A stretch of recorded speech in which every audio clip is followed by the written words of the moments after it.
Hi, welcome to another edition of the Alan Rosenberg Show. If you know me and you know my channel, I am a huge fan of Dire Straits and Mark Knopfler as well. And today's video, I'm going to be reviewing Mark's most recent release. Came out this year. It's called One Deep River. This is the deluxe edition 2 CD version. I'm going to be going through it song by song and give you my full analysis. I've been listening to this thing for months, which is what I like to do. Now, if you want to learn more about my love for Dire Straits, because I think they're one of the greatest bands of all time, and I think what Mark Knopfler did was incredible, that he broke up the band at their peak because he never wanted to be a big rock star. He just was in it for the love of the music, and there really was nowhere else for them to go. Can't really think of anybody else has done that. I mean, the Police kind of did that, but then they reformed and did a big tour just really to make money. So Mark Knopfler has never done that. But if you go into my playlist, there is a category there called Artist Discographies and Rankings, and there is a Dire Straits ranking video that I recommend you watching. I go through each of their 6 studio albums, and I have all their studio albums and all their live records and other stuff as well. It's a good video. But let's talk about Mark Knopfler. You may not believe it, but here it is. I have 29 Mark Knopfler albums, and you're like, wow, I didn't know he had so much stuff. Well, One Deep River is his 10th studio album, so how do I have 29? Well, I got other ones like Neck and Neck with Chet Atkins, and then he did with Emmylou Harris, and he did the Notting Hillbillies, and of course there's a whole slew of soundtrack albums that he did. In fact, he did soundtrack albums before his very first solo record, which was Golden Heart, and that one came out in 1996. You talk about being a man of just artistic value and not worried about commercialism. In the United States, Mark Knopfler's solo career, do you know he has never had a top 10 album in the United States solo? That's really something. And he's only had 3 top 20 albums in the United States. His first solo album, Golden Heart, was a bomb, and that was back in 1996. So, pretty interesting. Of course, in the UK, Mark is a lot bigger, and this newest one, One Deep River, that came out this year, peaked at number 3 in the UK. In the United States, hit a big number 157. So, Mark is in it for the love. Let's talk about the album, One Deep River. This is what it looks like. Beautiful packaging. It opens up 3 different ways, this version. I actually can't stand when they do this kind of stuff. You know, you pay extra money and you get an extra 5 songs, basically. I don't understand that. You know, if you're a fan, and who else is buying these albums? Not too many people buy albums. You know, obviously, I imagine, you know, the fans are going to be shelling out the extra bucks for the 5 extra songs. And in this album's case, it's worth the extra songs, which we're going to go through it step by step. This is the booklet. It's got the lyrics. I couldn't tell you. I'm not going to sit here and read lyrics. I could barely see them. And it's got the credits. And it's produced by Mark and Guy Fletcher. And really nice packaging, as you can see. And that's it. Let's go through this thing song by song, which is what I like to do. And then we'll give you some deep thoughts on the album overall, and as well as his solo catalog as well. It starts off with this one called Two Pairs of Hands. That's the opening track. Starts with a nice acoustic guitar opening. It's got a little shuffle on the drums. You know, Mark Knopfler's got that unbelievable, unique sound. It's that finger-picking sound, twangy sometimes. It's that classic sound. It's all over this album. It's all over his solo career. It's all over Dire Straits to a certain extent. And that song has that in groove. It's got a nice groove. It's got a chorus with a little hook. Just nice and tasty opener. Then you get Ahead of the Game. And throughout that whole song, again, you get this tasty guitar melody line, which is like in every song. He's just a meticulous guitar player, and he's got the finger picking down and these groovy, tasty licks. He's just so easy on the ears, and Ahead of the Game is like that. Smart Money starts off with a drum roll, snare drum opener, goes back into another mid-tempo groove. This album has a very melodic kind of mid-tempo groove running through the whole thing. This one got a little bit more of an expansive sound. We're talking about the third song, Smart Money. It's got some piano tinkling, which is really nice, and then you get that beautiful pedal steel that comes through a lot of his career, as well as on this album. There's a bridge that's nice with some understated finger picking that goes back into another pedal steel solo. The pedal steel just brings out that sound. You get these beautiful guitar hooks, phrasing, just a classic Mark Knopfler motif throughout the whole album, including Smart Money. Scavenger's Yard, right? Scavenger's Yard is next. That's got a different kind of a guitar sound, which is nice. Breaks up the album a little bit. Very gutter-like, a little bit more raw. Not like Money for Nothing raw, but gutter-like. Really like Scavengers is the title of the song. And you kind of feel it. It's got all these great little guitar textures. You know, he must overdub like crazy, and all these different styles of guitars weave in and out, creating like these beautiful soundscapes. It's just beautiful. And then at some point, the music breaks down completely. You get a vocal with like effects on it and goes back to the song.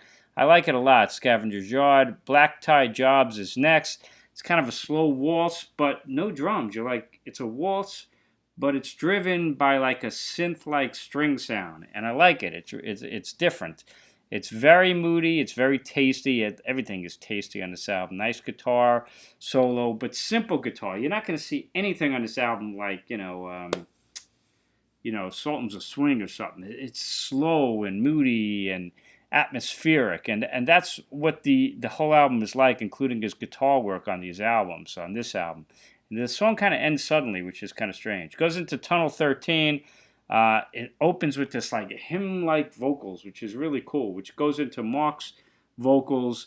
It's a story song, Tunnel 13, which a lot of Knopflers like that, but this one tells a story with a simple background of music. It's very atmospheric. It's cinematic. It's like listening to a movie in your mind, and it's very effective, Tunnel 13. Janine comes next. Maybe a little bit more commercial for the first time. It's more upbeat, but it's not a rocker, but it's more of a rocker than these other tracks. It's just got more of an upbeat groove. Again, you get these beautiful interweaving layers, choruses with a little hook of Janine. It's got a good solo. It's just easygoing and smooth like the rest of the album. Watch Me Gone. It's a cool one. It's slower paced after Janine. I like after the verses it goes, watch me go, babe, watch me gone. Very effective. That's how the verses end, and it goes back into it. Now, this song is cool because they have like these background singers that add this texture. It's so like Leonard Cohen, and I mean that in the best possible way. So you'll hear it. You're like, is that Knopfler or leftover Leonard Cohen? It's really interesting, but it works really good. It's just exquisite music, low key. What's the next one? Sweeter Than the Rain. That's kind of a cool one. It opens really quietly. I had to look at my CD player. Like, is it playing? You get these little feedback stabs that open the song. You get an a cappella vocal, and about a minute in, you start getting these acoustic guitars, and it becomes like a folk song. Sweeter Than the Rain. Really reminded me like a Dylan-ish kind of a folk song, but then 2 minutes in, you get more of a lush sound. The band kicks in, you get some drums, but delicate drums, music fills in, just a bigger sound. Nice track. I like it. Then you get Before My Train Comes. Also, like, it's got this walking pace, almost like you would get in a train kind of a pace. Very much like the Notting Hillbillies, it reminds me of. It's very relaxed. And you get that's my train a-coming, very much like the Notting Hillbillies, almost country-like. Really good. This one's Not Going to End Well. Well, that's a cool one. It's another acoustic kind of a song. Very slow acoustic, very simple backdrop. Repeats the title throughout it. This one's Not Going to End Well. Folky-like. Really good. And then you get the last song on the album, the title track, One Deep River. A bigger sound. It's much more lush, more atmospheric. It kind of envelops you in the best way. Beautiful textures. And you get those female vocals again, like that Leonard Cohen. I love that. I love it on Leonard Cohen, and I love it here. Just really good. And that's how the album ends. And it's 52 minutes long, the album. And it's just so understated. The whole album has this groove, this mood, this atmosphere. But it doesn't deviate from it at all. Definitely like no hit singles, nothing commercial about it. You just kind of envelops you. So it's not the kind of album that you're going to listen to all the time. You know, if you're in the mood for something upbeat, this is not it. But if you're in the mood for something that's more mellow, I got to tell you, so I listened to it again before doing this, and I have a headache. I worked, it's late. Right now it's about 10 o'clock at night. Long day, right? I have a headache, but I wanted to do this video, and I put the album on, and I laid on the couch just enveloping it. It just sucked me in. I so enjoyed it, but it's not the kind of thing that I'm going to want to listen to all the time. Now let's talk about the second disc, which is the bonus track. Now that is 19 more minutes, 52 and 1972. To me, they really could have fit it all on one disc, right? But I guess Mark's idea was that maybe those 5 extra tracks there don't really fit in. To me, they fit in very much so I don't really get it. It starts with The Living End, and that is very different than the rest of the album. It is more upbeat. It's got a bigger snare sound. It's more of a rocker. It's as close as it gets to Dire Straits. It doesn't really sound like Dire Straits, but it rocks a bit like the rest of the album does not. It's mid-tempo, but it's more commercial. It's got that winding guitar sound going throughout it, which is just great. And there's even some drums, use some tom-toms on it, which is nice. As far as like a more commercial, it's the best track on the album. And I'm not sure why he didn't put it on it. I would have put it on it. The next one is Fat Chance Dupree. Well, that fits the rest of the album totally. It's acoustic, nice melodic guitar lead. There's some pedal steel again. It's very similar to the rest of the album. You know, it's not better than the rest of the album. It's got that Leonard Cohen-like female vocals that kick in. Yeah, Fat Chance Dupree is just another song that would have fit really well on the album. Along a Foreign Coast comes next. Again, opens with an acoustic, but this has that Celtic sound that I love that you find throughout his soundtracks especially you think of like Local Hero. Love that Celtic kind of a sound. It's just eerie, and it just envelops you, and it just takes you away. And it's like flutes, but it may be synth flutes on this, not like on those albums, those soundtracks. It's still low key, but it's really good. It never goes big like Local Hero and some of those when those Celtic stuff comes in and the flutes, it really could envelop you and get big. This is more low key, but it's nice to have it on the album for sure. What's next? What I'm Gonna Need. Actually, it's kind of strange. It kind of opens with Knopfler speaking, and it becomes jazzy-like. It's got a jazzy kind of a groove, but it's pretty. It's not a jazz track. It's not a shuffle. It's like jazzy-like. Not a great track, but it's fine. And it ends with Nothing But Rain, and that is a really cool track. It's got like this keyboard bed. Almost reminded me of like from Brothers in Arms, the title track. You know, that heavy, moody keyboard sound, and they build up into that. But when it gets into the chorus, Nothing But Rain, it's more Knopfler solo. It doesn't hit those big highs like from Dire Straits. But it's a really nice track, and it's a great way to end. I would definitely recommend getting the 2-disc version, if nothing else, for Nothing But Rain and The Living End. Fat Chance Dupree is really good too. So it's a fine record. Knopfler is interesting. You know, like I said, 29 albums. This is his 10th official studio record, not including the soundtracks and some of the other detours that he's done.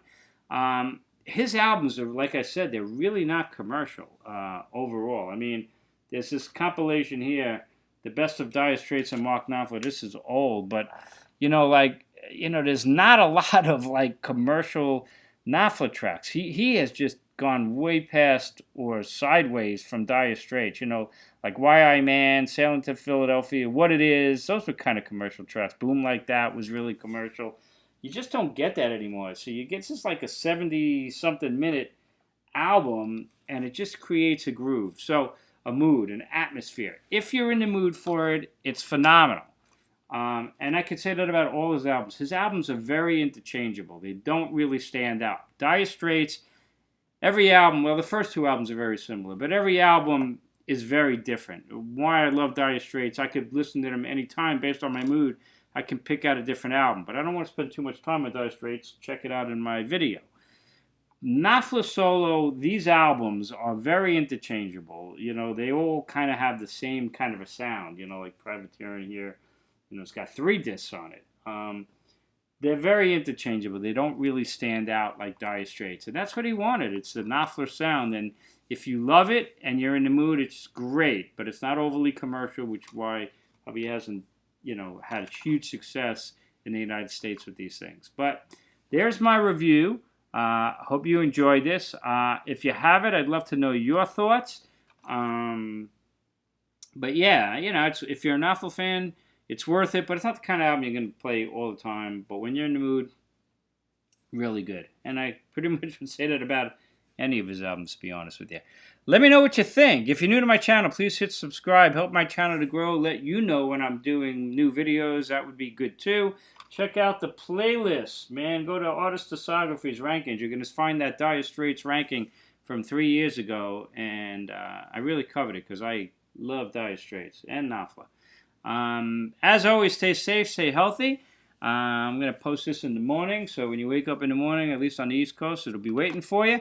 But as always, thanks so much. Have a great night. And I will see you next time on the Alan Rosenberg Show.